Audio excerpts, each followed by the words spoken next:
बाळा, खूप गोंधळून गेलायस तू. आयुष्यात आता काहीच करण्यासारखं उरलं नाही असं वाटायला लागलंय तुला. सगळ्या बाजूने तुझ्यावरती अडचणी, संकटं येत आहेत. कोणत्याही कामात तुला यशच मिळत नाही. अशी परिस्थिती आता तुझी निर्माण झाली आहे. मग अशा वेळी तुझं मन प्रत्येक गोष्टीला वेगळ्या वाटेला घेऊन जातं, की जेणेकरून माझ्या घरावरती कुणी करणी केली असेल का? माझ्या घरावरती कोणती वाईट शक्ती आहे का? तर बाळा, हेच बोलण्यासाठी मी तुझ्याशी आलो आहे. म्हणून व्हिडिओ शेवटपर्यंत बघ. म्हणजे तुला तुझ्या सगळ्या प्रश्नांची उत्तरं मिळतील. बाळा, तू जेव्हा जन्माला आलास ना, तेव्हा परमेश्वराने तुला जन्माला घालताना कोणती शक्ती तुझ्यात दिली नव्हती. फक्त तुला या पृथ्वी तलावर येऊन कर्म चांगलं करायचं होतं.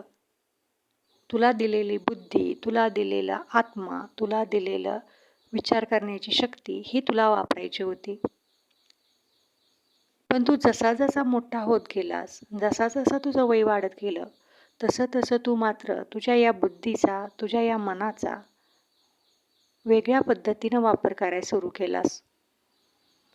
तुझ्या मनात देखील देव बसला आहे. तुझ्या मनात देखील मी आहे. तुझ्या आत्म्यात मी आहे. हे मात्र तू विसरलास. तू देखील देवाचा अंश आहेस. हे मात्र तू विसरलास. आणि तुझा देह, तुझं मन चुकीचा विचार करू लागलं. आणि त्याचाच परिणाम म्हणून आज तुझी ही अवस्था झाली आहे. आता तू म्हणशील, मी कुणाचं वाईट केलं नाही. मी कधीच कुठलं वाईट कर्म केलं नाही. तरीसुद्धा माझ्या आयुष्यात हे अडचणी येत आहेत. पण बाळा, हे तू ह्या जन्मीचं बोलतो आहेस. आता मागील जन्मी तू काही केलं आहेस हे तर तुला आठवत नाही ना? त्या गोष्टींचा उलगडा तुला कधीच होणार नाही. कारण परमेश्वराने तुला तेवढी शक्तीच दिली नाही. कारण त्या गोष्टींचा जर उलगडा झाला तर तुझं आजचं कर्म तू बदलू शकतोस. म्हणून बाळा, ज्या गोष्टी तुझ्या आयुष्यात आता होत आहेत त्या स्वीकारत राहा आणि तू पुढे चालत राहा.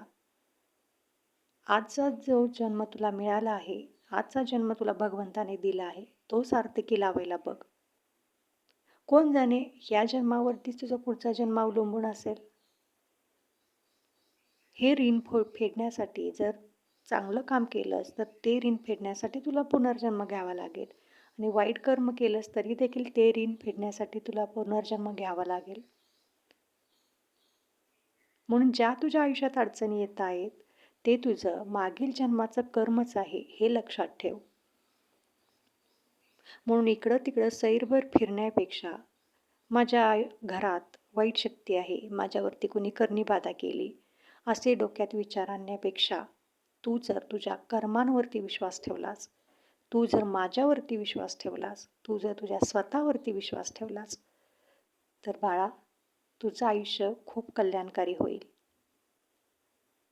कारण कर्माशिवाय सत्य काहीच नाहीत बाळा. बाळा, मी म्हणत नाही जशी सकारात्मक ऊर्जा असते तशी नकारात्मक ऊर्जा देखील असते. हो, परंतु तू जेव्हा सकारात्मक असशील, तू जेव्हा माझ्यासोबत असशील, तू जेव्हा माझ्या विश्वास ठेवशील, तेव्हा जगातली कोणतीच नकारात्मक ऊर्जा तुझ्यावर परिणाम करू शकणार नाही.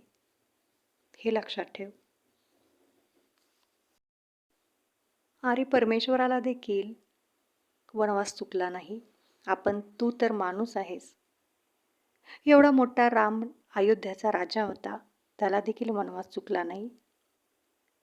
श्रीकृष्णांना आईपासून वंचित राहावं लागलं, परंतु त्यांना या पृथ्वीच्या उद्धारासाठी यावं लागलं. मग तू तर एक माणूस आहेस.